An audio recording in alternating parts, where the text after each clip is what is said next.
Сәлеметсіздер ме? Бүгін KFC-дағыдай осындай керемет тауық қанаттарын 3 түрлі панировкамен жасайтын боламыз. Бізде панировкаға арналған хлопья, чипсы және ұн. 200 грамм суға тұз, қара бұрыш, қызыл бұрыш, ащы бұрыш және сояны құйып, жақсылап араластырамыз. Тауық қанаттарын шаншқымен осылай тесіп шығамыз. Соусымызды құйып, 5 ас қасық сұйық май құямыз да бетін жауып, кемінде 3 сағатқа қойып қоямыз. Жарты килограмм ұнға тұз, паприка, куркума салып, жақсылап араластырамыз. Маринадталған тауық қанаттарын осылайша суынан сүзіп аламыз. Оны сонан соң ұнға аунатамыз, жаңағы біздің паприкасы бар ұнымызға. Оны осылай сілкіп өзінің суына қайта батырып аламыз.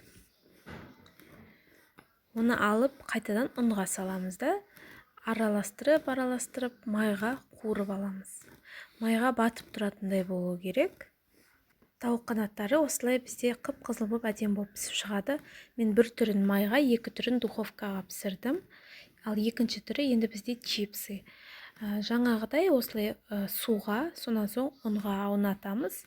Онан кейін жұмыртқаға, сосын чипсыйдың ұнтақтарына аунатамыз. Менде лейс, паприка.